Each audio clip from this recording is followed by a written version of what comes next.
I was 29 years old when my sister Jessica declared at Mom's birthday dinner that I was wasting my life on social media. According to her, I was the family disappointment, the one who never grew up, never got a real job, never understood what it meant to be a responsible adult. Still playing on your phone all day? Jessica asked, cutting into her steak with unnecessary force. She was 32, a corporate lawyer at a mid-sized firm, and she never let anyone forget it. When are you going to get serious about your future, Maya? I looked up from my plate, keeping my expression neutral. I'm doing fine, actually. Fine. Dad interjected, setting down his wine glass. You're nearly 30 years old, living in that tiny apartment making videos for strangers on the internet. That's not fine. That's concerning. Mom reached over and patted my hand, but her smile was strained. Your father's right, sweetheart. We just worry about you. Jessica has such a stable career and your brother Mark is doing so well in finance. We want that security for you too. I appreciate the concern, I said quietly, taking another bite of my food. This conversation happened at every family gathering. I'd learned years ago that arguing only made it worse. Jessica leaned back in her chair, exchanging a look with her husband Brad. You know what the problem is? She thinks she's going to be famous. Like those TikTok teenagers. It's delusional. I never said I wanted to be famous, I replied calmly. Then what exactly are you doing? Mark chimed in from across the table. At 27 he was the youngest and somehow the most judgmental. Because from where we're sitting it looks like you're just scrolling through your phone and posting random videos. That's not a career. Brad laughed, a sharp sound that cut through the dining room. I saw one of your videos once. The one where you were talking about movies or something. Maya, I'm sorry, but it had a few hundred views. That's not exactly viral content. I nodded slowly. You're right. That one didn't perform well. None of them perform well, Jessica exclaimed, throwing her napkin onto the table. That's the point. You're 29 years old, spending hours every day creating content that maybe a few dozen people watch. Do you know how embarrassing that is? When people ask me what my sister does, I have to lie and say you're in digital media, because I'm too ashamed to admit you're trying to be a TikTok influencer. The word influencer dripped with contempt. I took a sip of water and said nothing. Dad cleared his throat. Jessica, that's a bit harsh. Is it? She challenged. Dad, be honest. Are you proud when people ask about Maya? Or do you feel embarrassed? The silence that followed was answer enough. Dad shifted uncomfortably in his seat. I just think Maya has a lot of potential that she's not using. She was always so creative as a child. I thought she'd do something meaningful with that. Creating content is meaningful to some people, I offered quietly. Mark snorted. To whom? Your 17 followers. I have more than 17 followers. Oh, I'm sorry, 70? 700. Mark's voice was mocking. Maya, I have more followers than you and I barely post. I just share pictures of my vacations and my dog. You're trying to build a career on this and you have less engagement than someone who posts twice a year. It wasn't true, but I didn't correct him. Let them think what they wanted to think. Mom stood up to clear some plates, her movement a clear attempt to change the subject. Who wants dessert? I made that chocolate cake everyone loves. I want to finish this conversation, Jessica insisted. Maya, I'm saying this because I love you. You need to grow up. You need to get a real job with benefits and a salary. You need to stop living in this fantasy world where you're going to wake up one day and be famous. I'm not living in a fantasy, I said evenly. Then what do you call it? Brad asked. You spend all day making videos and for what? So you can have 100 people watch them? Maybe 200 on a good day. I wanted to tell them that my last video had gotten 43 million views in the first week. I wanted to explain that I had 12 million followers across platforms, that I'd been featured in Variety and The Hollywood Reporter, that I'd been quietly building an entertainment empire while they dismissed me at every family dinner. But I didn't. I just nodded and said, you might be right.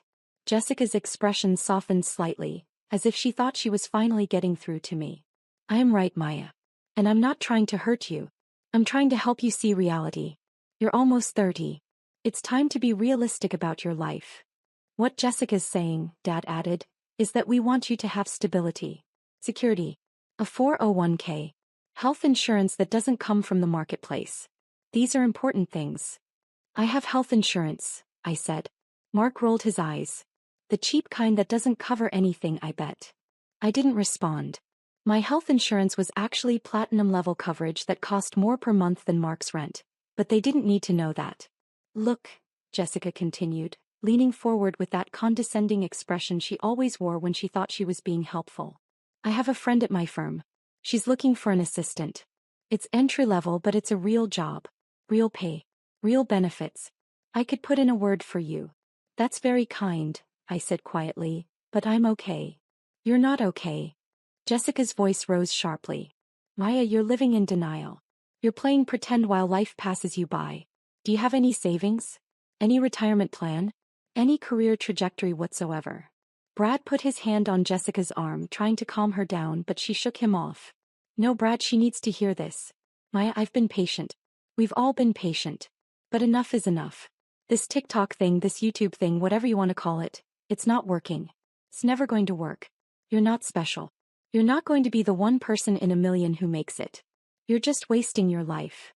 The room fell into an uncomfortable silence.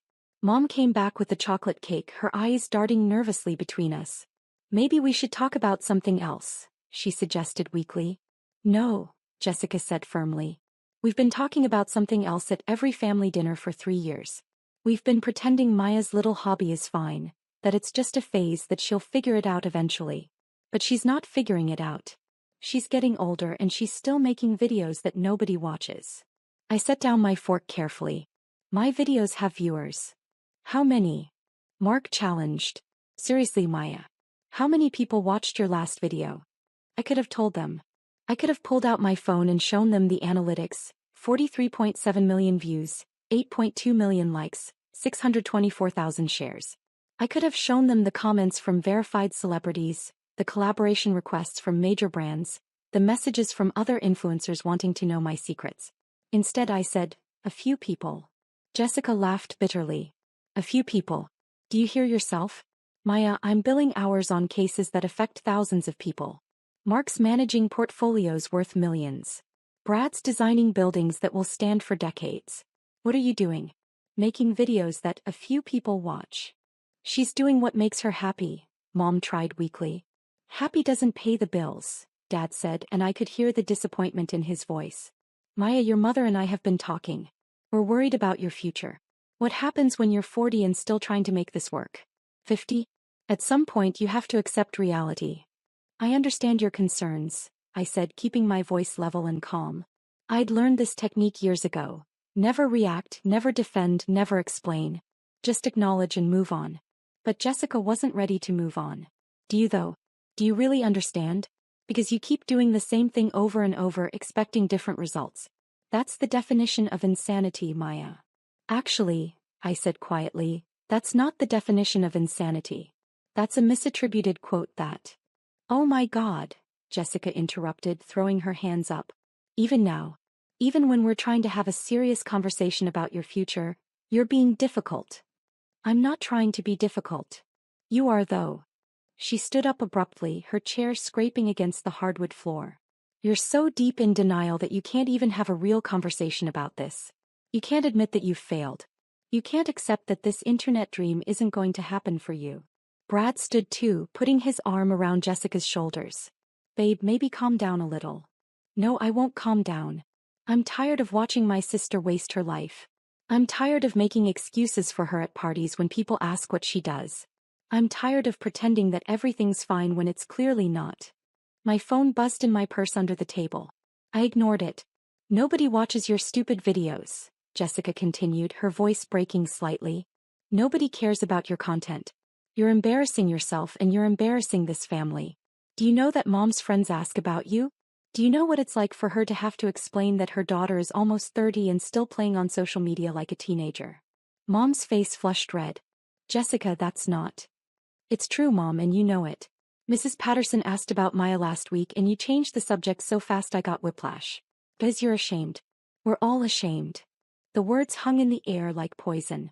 I felt a familiar tightness in my chest, but I kept my expression neutral.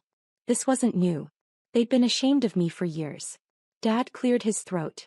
Jessica, that's enough. Is it? She challenged. Because I think someone needs to say it. Maya needs to hear the truth. She needs to understand that her little videos aren't a career, they're a joke. And the joke's getting old. Mark nodded in agreement. She's right, Dad. We've all been thinking it. Someone had to say it. My phone buzzed again. And again. I felt it vibrating insistently against my leg. You're not even listening. Jessica's voice rose to a near shout. You're on your phone right now. This is exactly what I'm talking about. We're trying to have a serious conversation about your life, and you're checking your notifications like a teenager. I'm not checking my phone, I said quietly. It's just buzzing. Then turn it off, she demanded. For once in your life, be present. Be here with your family instead of living in your fantasy online world. I reached into my purse and switched my phone to silent, feeling it continue to vibrate against my palm. Thank you, Jessica said sarcastically. Now, can we please have an adult conversation about your future? Before I could respond, there was a sharp knock at the front door. Mom looked startled. Were we expecting anyone else? She asked. Dad shook his head. Not that I know of. The knocking came again, more insistent this time. Mom stood up, smoothing her dress nervously as she walked toward the foyer. We all heard the door open, heard her surprised intake of breath.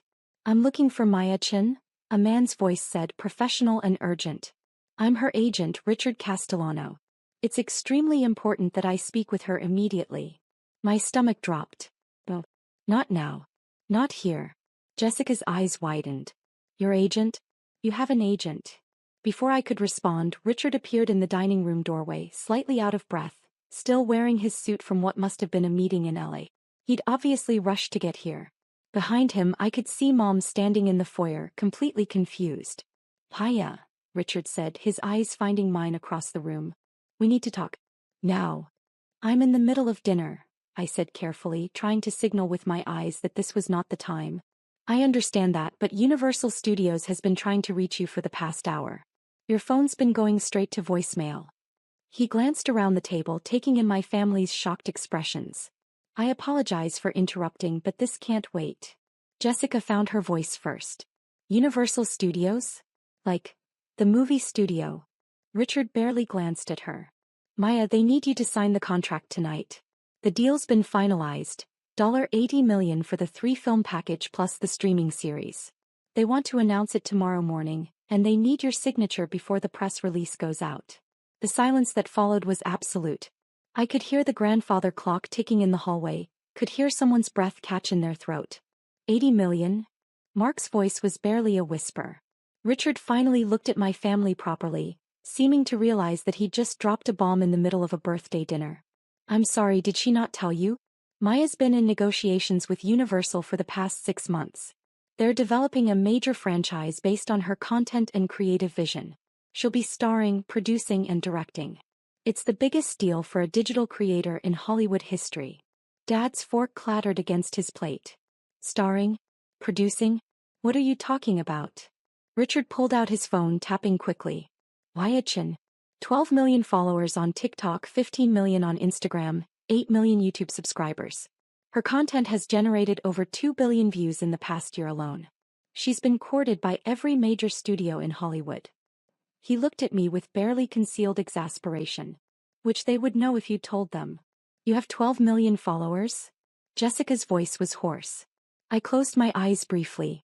Yes. But you said. She trailed off, her face going pale. Richard checked his watch. Maya, I hate to rush you, but the studio heads are waiting on a conference call. They need confirmation tonight. Netflix is trying to counteroffer and Amazon's been calling all day. Universal wants to close this before someone else swoops in. Netflix. Mom's voice was faint. Amazon. The streaming platforms, Richard explained with the patience of someone talking to children. They've all been competing for Maya's exclusive content. Universal won because they're offering the most creative control, plus the theatrical releases.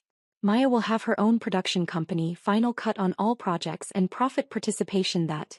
He stopped himself. I probably shouldn't discuss the details in front of family. Brad laughed suddenly, a slightly hysterical sound. This is insane. This is absolutely insane. Actually, Richard said coolly, it's business. Maya's been one of the most sought-after creators in the industry for over 2 years. Where have you been? We thought. Jessica started, then stopped. Her face was red now, whether from embarrassment or anger I couldn't tell. We thought she had a few hundred followers. Maybe a few thousand. Richard's eyebrows rose. A few hundred? No offense, but how could you possibly think that? Maya was featured on the cover of Variety 3 months ago. She won a Streamy Award last year. She's been profiled in The Hollywood Reporter, Forbes, Entertainment Weekly. He paused. Did you not Google your own sister? The question hung in the air, damning. I've been keeping a low profile, I said quietly, coming to Jessica's defense even though I knew she didn't deserve it. I didn't talk about my work much at family gatherings. That's an understatement, Richard muttered. He turned back to me. Maya, seriously. The studio needs an answer. Are you going to sign? Everyone was staring at me. Jessica's face had gone from red to white. Mark looked like he might throw up, and Dad was gripping the edge of the table so hard his knuckles had turned pale. Mom stood in the doorway, one hand pressed against her chest. Can I have 5 minutes? I asked Richard. He sighed. 5 minutes. But Maya, they're not going to wait much longer. This is $80 million we're talking about. Plus the back-end points, the merchandising rights, the international distribution. 5 minutes, I repeated firmly. Richard nodded curtly and stepped back into the foyer, pulling out his phone to make a call. The moment he was out of sight, the dam broke. 12 million followers, Jessica repeated, her voice hollow. 12 million. When you said a few hundred watched your videos. Mark started. You said a few hundred, I corrected gently. I just didn't correct you. But why? Mom's voice cracked. Why didn't you tell us? I looked around the table at my family, the people who had spent years telling me I was wasting my life, that my dreams were embarrassing, that I was a failure and a disappointment. Would you have believed me? I asked simply. The silence was answer enough. Jessica sank back into her chair. The things I said tonight. The things we all said. It's fine, I said, though we both knew it wasn't. It's not fine. She pressed her hands against her face. Maya, I called your work stupid. I said nobody watched your videos. I said you were embarrassing the family. You believed what you saw, I said calmly. I understand. No, you don't understand. Jessica's voice rose again, but this time it was laced with panic rather than anger. God, Maya, I've been so cruel to you. For years. Every family dinner, every phone call, every time I saw you I made you feel small. And all this time you were building a career, I finished. Yes. Dad found his voice, though it sounded strangled. The cover of Variety, Forbes, and Time magazine last month, I added quietly. There's a profile running next week about the evolution of digital media and traditional entertainment. They're calling it the Maya Chen effect. Mark made a sound somewhere between a laugh and a sob. I told you that you had 17 followers. I mocked you for having less engagement than my vacation photos. I know. But you have 12 million followers. 12.3 actually. As of this morning. And Universal Studios is offering you $80 million, Brad said slowly, as if testing whether the words would sound less insane if he said them out loud. They didn't. For the initial package, I confirmed. Richard mentioned back-end points and merchandising, which could bring the total value significantly higher depending on the franchise's performance. Jessica stood up abruptly, her chair falling backward with a crash. I need air. I can't. I need to go outside. She stumbled toward the patio doors, Brad following close behind. Through the glass I could see her bent over, hands on her knees, breathing hard. Brad stood beside her, his phone out, presumably Googling me. Mom sat down in Jessica's abandoned seat, reaching for my hand. Maya, honey, I don't understand. Why didn't you tell us? All this time we've been worried about you and you've been successful. I supplied gently. Her eyes filled with tears. I'm so sorry. We've been such terrible parents. We didn't support you. We didn't believe in you. You believed what you saw, I repeated. I kept things private for a reason. The entertainment industry is complicated. I didn't want the pressure of family expectations while I was building my career. Family expectations? Dad's voice was rough. Maya, we've done nothing but criticize you for 3 years. Exactly, I said simply.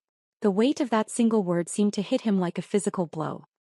He looked down at his plate, at the birthday cake that no one had touched, at the wine glass he'd set down when Richard first arrived. I'm going to sign the contract, I said, standing up. Richard needs to get back to LA tonight and the studio is waiting. Of course, Mom said quickly. Of course you should sign it. Maya, this is incredible. I can't even process this. Mark hadn't moved, hadn't spoken. He was staring at his phone screen, scrolling through something. You have videos with 40 million views, he said dully. 50 million. One has 83 million views. The one about analyzing film techniques in contemporary action movies, I said. That one did particularly well. The one Brad said nobody watched, Mark continued. The one we all laughed about. 83 million people watched it. Give or take, I agreed. Richard appeared in the doorway. Maya, I hate to interrupt, but we really need to go. The studio heads are getting anxious. I nodded, grabbing my purse. I'll call you later, Mom. Happy birthday. Wait, Jessica said, coming back inside from the patio. Her face was streaked with tears, her carefully applied makeup smudged. Maya, please. I need to apologize. I need to. It's okay, I said, though we both knew it wasn't. It's not okay. I've been horrible to you. I called you an embarrassment. I said your work was stupid, that you were wasting your life, that you were delusional. Her voice broke completely. And all this time you were building something incredible and I was too busy being judgmental to see it. Jessica, I said gently, I appreciate the apology. But right now I have a contract to sign. Can we talk about this? She pleaded. After? Tomorrow? I need to explain, I need to. We'll talk, I promised, though I wasn't sure I meant it.